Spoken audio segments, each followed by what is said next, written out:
ओम श्री साई राम। प्रिय विद्यार्थियों, आज के पाठ में आपका स्वागत है। आज का पाठ है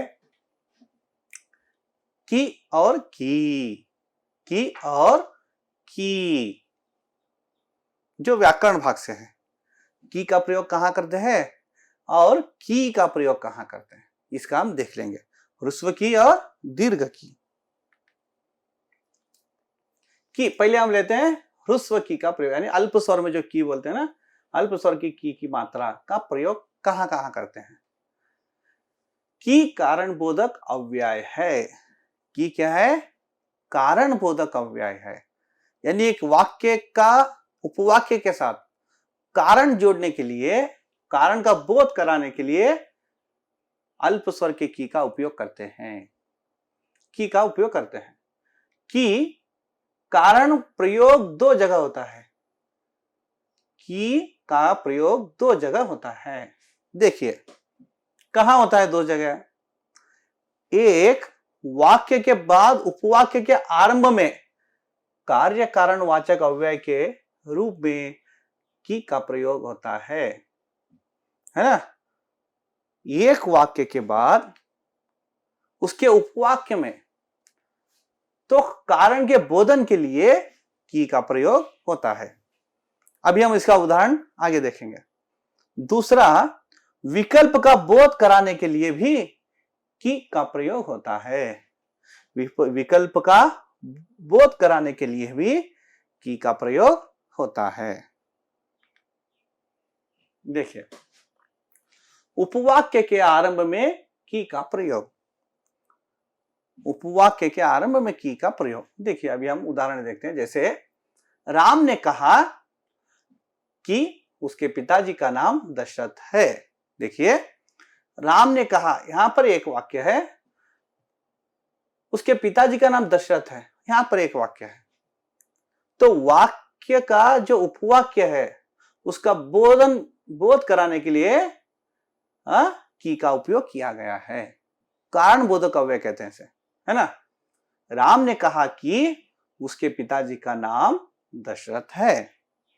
दूसरा देखिए, पुलिस ने चोर को इतना पीटा कि वह बेहोश हो गया। पुलिस ने चोर को इतना पीटा कि वह बेहोश हो गया। उपवाक्य के आरंभ में है ना, ये उपवाक्य के आरंभ में की का प्रयोग होता है। उपवाक्य के आरंभ में की का प्रयोग होता है। अल्प स्वर वाला की का प्रयोग होता है। ह्रस्व की भी कहते हैं उसे। देखिए, बस रुकी भी नहीं थी कि लोग उसकी ओर दौड़ पड़े। बस रुकी भी नहीं थी कि लोग उसकी ओर दौड़ पड़े। उपवाक्य के आरंभ में की का प्रयोग, है ना। पिताजी मुझे पैसे देने वाले ही थे कि चाचा जी ने कहा उसे पैसे मत दो। पिताजी मुझे पैसे देने वाले ही थे कि चाचा जी ने कहा उसे पैसे मत दो। उपवाक्य के आरंभ में की का प्रयोग हुआ है। पांचवा है, मैं बाहर जाने वाला ही था। मैं बाहर जाने वाला ही था कि बारिश होने लगी। कि बारिश होने, यानी उपवाक्य के पहले की का प्रयोग। ऐसे सैकड़ों उदाहरण आप पुस्तक में पढ़ते समय, लिखते समय, सुनते समय देख सकते हैं। अब देखिए, विकल्प का बोध करने के लिए की का प्रयोग। कोई और विकल्प का बोध करने के लिए भी की का प्रयोग होता है। जैसे तुम चाय पियोगे कि कॉफी।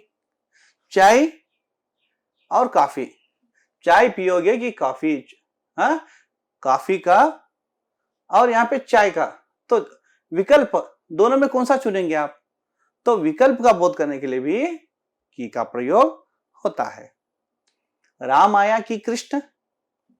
राम आया कि कृष्ण आया। राम आया या कृष्ण आया, या भी उपयोग करते हैं, की भी उपयोग करते हैं। तू क्रिकेट खेलेगा कि फुटबॉल। तू क्रिकेट खेलेगा कि फुटबॉल। आप शरबत पिएंगे कि लस्सी। आप शरबत पिएंगे कि लस्सी, है ना। वे जमीन पर सोएंगे कि पलंग पर, वे जमीन पर सोएंगे कि पलंग पर। इस प्रकार सैकड़ों सैकड़ों उदाहरण हम जान सकते हैं। इसलिए हमें सबसे पहले पूछना है कि दीर्घ की और ह्रस्व की का उपयोग कहां कहां होता है।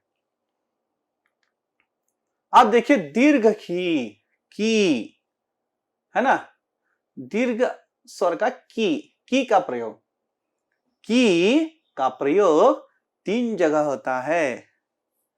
दीर्घ स्वर की का प्रयोग 3 जगह होता है। पहला, की का प्रयोग स्त्रीलिंग, एकवचन तथा बहुवचन शब्दों के संबंध बताने के लिए होता है। कहां कहां होता है? स्त्रीलिंग, एकवचन तथा बहुवचन के शब्दों के संबंध बताने के लिए इसका प्रयोग होता है। दूसरा, की का प्रयोग क्रिया के रूप में भी होता है।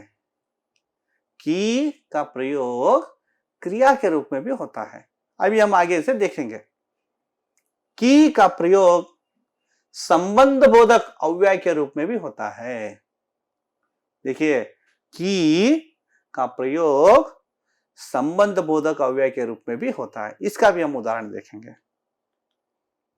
देखिए, सबसे पहले की का प्रयोग स्त्रीलिंग, एकवचन तथा बहुवचन शब्दों के संबंध बताने के लिए की का प्रयोग, दीर्घ की का प्रयोग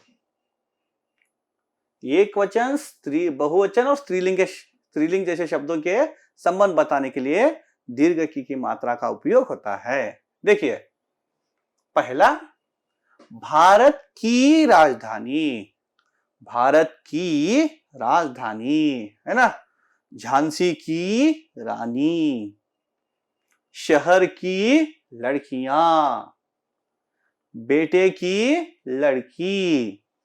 संबंध सूचित करते हैं ना, ये जो राजधानी स्त्रीलिंग शब्द है, इसका संबंध बताने के लिए ना, स्त्रीलिंग के संबंध बताने के लिए भी की का प्रयोग होता है।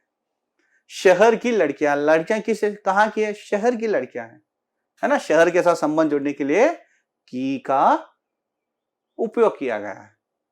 बेटे की लड़की, किसकी लड़की है?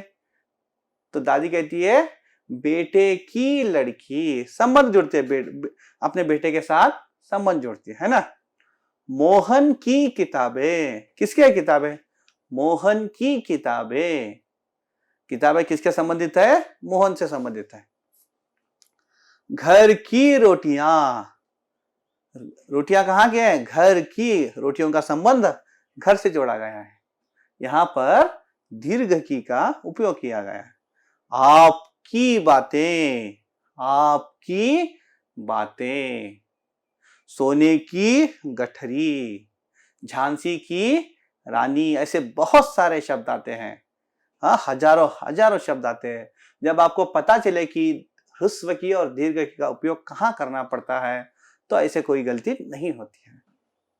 इसका उपयोग कहां करते हैं, पहले हमें इसे पता लगाना है, और उसका थोड़ा सा अध्ययन करने पर हमें अच्छी तरह से पता चलता है। देखिए, की का प्रयोग क्रिया के रूप में भी की का प्रयोग होता है, तो हमें दीर्घ की का क्रिया के रूप में भी प्रयोग देखना है। जैसे राम ने परीक्षा पास की, क्रियापद है ना, क्रियापद के रूप में भी दीर्घ की का उपयोग होता है। राम ने परीक्षा पास की। दूसरा है मैंने दिल्ली की यात्रा की। तीसरा है उसने कोई गलती नहीं की, उसने कोई गलती नहीं की। ये गलती आपने की, ये गलती आपने की, यानी क्रियापद को बताने के लिए भी दीर्घ की का प्रयोग होता है। अब देखिए,